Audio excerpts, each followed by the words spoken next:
before we get into the short 12.5 minute video, I wanted to show everyone a scratch build by a fellow from our local club, Lee Chan, who I notice is here today. And what's amazing is that he builds from household recycling material. He does some alterations to the pieces to make them suit, but very little other than cutting them a little shorter or whatever. So here Lee has started his work, and you can see he's just using whatever he can find. I find it absolutely amazing what he ends up with. You have to be a visionary to see where this can go, right? So here is a finished product. This version is the deep sea fishing trawler, and he takes the body of this and converts it. He's made the pieces to turn it into a minesweeper, World War I minesweeper. So here she is as a minesweeper, and you can see there's a gun platform on the bow for firing at submarines. And that was my intro, Mr. Chan's scratch build from household scraps of a trawler minesweeper, which he will be presenting at our local club in December. If anyone was interested, you can see him actually how he builds this thing. And I'm thinking about running my video again after he makes his build presentation at our local meetings. My name is Alan O'Neill, and the topic of this presentation is the conversion of the North Sea fishing trawler into the Royal Navy minesweeper of World War I. My interest in this subject was sparked from the discovery that my grandfather, able seaman John Thomas O'Neill of the Newfoundland Royal Naval Reserve, had served on His Majesty's trawler Nodzu from November 1914 to November 1917 on the Irish Sea on minesweeping, submarine hunting, and escort duty. I did manage to find the blueprints of the fishing trawler Nodzu built in 1911, lines drawings for what was described as a typical trawler, and photographs of a number of converted ships with the gun mounted up forward. This may be a future build. Now on with the presentation. Naval mines were not something new. The floating Hague mine filled with gunpowder was used by the colonists in the American Rebellion or American War of Independence in 1777. The Russians used them in the Russo-Japanese War of 1905 and the Crimean War of 1853 to 1856. The early designs were unreliable to say the least, but when they worked, they were quite effective. The mine of choice at the outbreak of World War I was the horned contact mine. In 1866, Heinrich Hertz of Germany developed the Hertz horn. Inside the metal horn was a glass tube filled with an acid solution of potassium dichromate. When the horn was distorted, the glass tube broke and the solution completed an electrical circuit between two plates, one zinc and the other carbon, creating a simple battery able to detonate the mine. The British developed the naval spherical mine in 1906, employing an automatic anchor and an arm operating firing mechanism, a lever that was activated by the ship striking it. This arm would turn a bar or trigger an inertia device, which then set off the mine's firing circuits and detonated the explosive charge. There were about 4,000 available at the outbreak of World War I, and they were recorded to be very unreliable, with approximately 60% detonating immediately after deploying or shortly afterwards. By 1917, the more successful German design was copied. Prior to the declaration of war of 1914, the Admiralty recognized the signs of an impending war and the need to be equipped to deal with submerged sea mines. In 1907, Admiral Charles Beresford was one of the few like-minded senior officers that tried to find a solution to the problem of sea mines. They tested tugs and destroyers without success, but then found the deep-sea steam-driven fishing trawlers could easily adapt to the task, and as a bonus, they came with able crews. There were basically two types of trawlers employed in the North Sea trade. The drifters, using a drift net suspended from floats on the surface of the sea. Drifters are used to catch mackerel and herring. Then there were the trawlers, used to catch whitefish, cod, and haddock. This is a bag-shaped net that in the early 1800s was towed or dragged on the seabed. Here we see the earlier wooden-hulled trawler.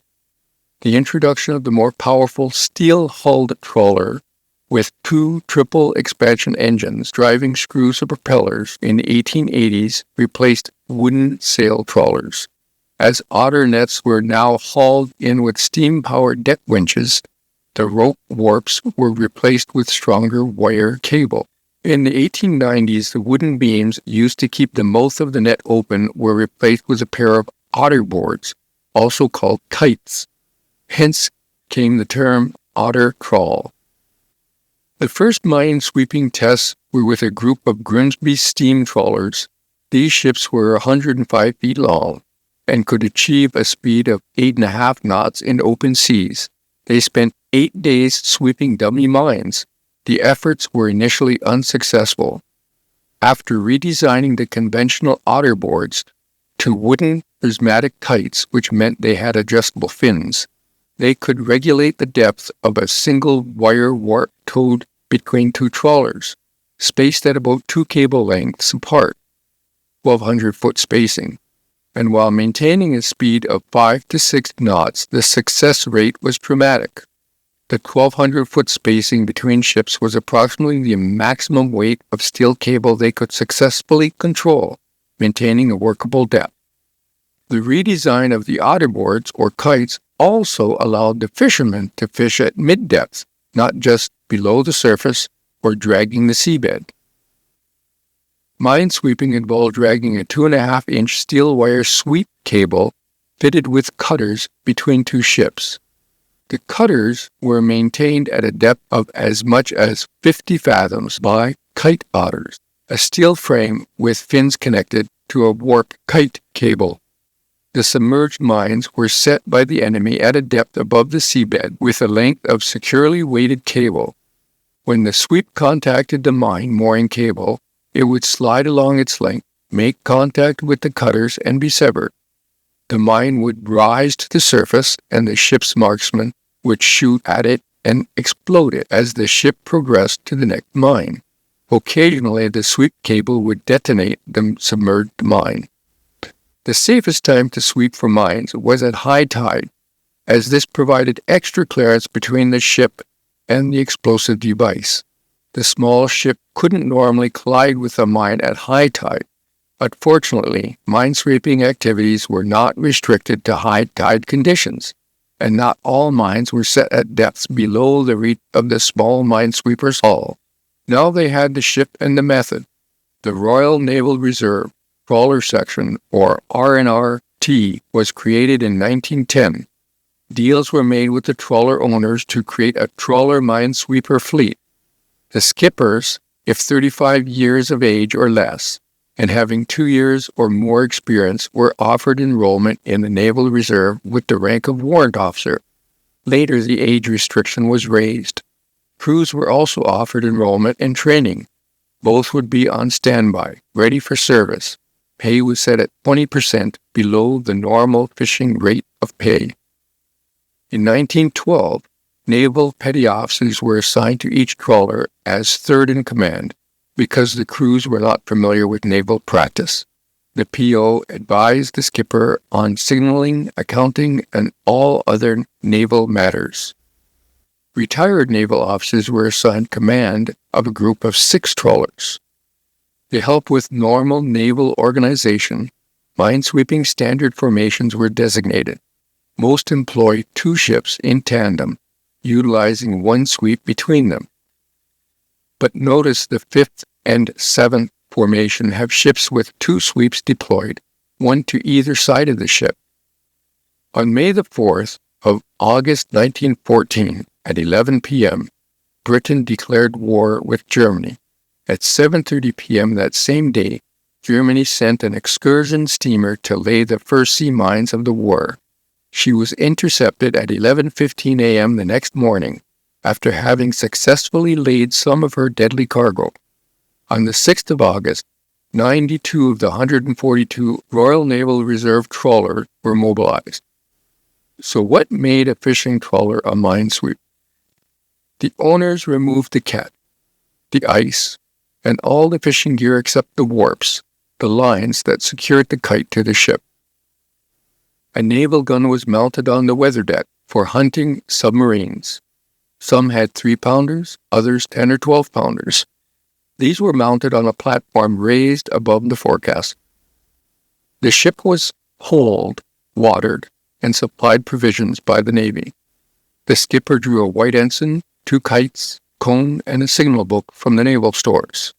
The ship was painted naval gray from stem to stern, and to complete the transformation, the ship was assigned a number that was painted on the bow in 2-foot-high figures.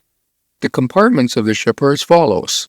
In the midsection, below deck, are the engine room, the boiler, coal bunker, and the fish room.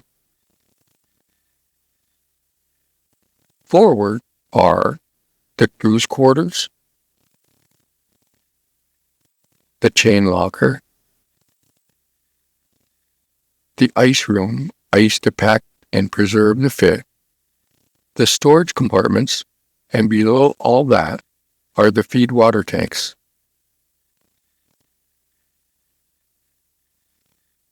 Aft was the officer and engineer's berthing and the dining area for all, and above that, the galley. Forward of the galley was the skipper's cabin / chart room, and above that, the wheelhouse. An interesting feature was the turtle-back deck above the forecastle, and the wash strakes attempting to keep the wash of the sea off the main deck and out of the crew's quarters. Other features included the 2 masts and booms, 1 or 2 small boats located either on the poop or above the engine compartment, a small winch forward on the turtle-back deck for the anchors, and a larger winch forward of the captain's cabin for the cables. There were 4 davits and davit blocks, 2 on either side of the ship, one set just aft of the turtle-back deck, used for the sweep cables, and another set adjacent the galley for kite warp cable, and of course the smokestack and the engine room fresh air intake funnel. Some trawlers were equipped with wireless, others homing pigeons, and some were provided hydrophones to listen for submarine activity below the surface. I imagine they could have had sails stored below the turtleback deck as a backup method for propulsion if the engines failed, but I've never seen mention of them, nor any photos showing them. The forward gun would have been a nuisance for any foresail or jib, so I suspect they were what is referred to as military masts, as I see no gap. In all, 1,467 steam trawlers and 1,502 drifters were in the service of the King. Of the 100,000 full or part-time fishermen in Britain, about 49,000 enrolled in the Royal Naval Reserve trawler section. This was still not quite enough men, so regular Navy or naval reservists, like my grandfather, were assigned to trawler service, sweeping mines, hunting submarines, and providing escort service to merchant marine vessels. By war's end, 3,338 skippers and ratings were lost to the cause. That concludes my presentation. Thank you.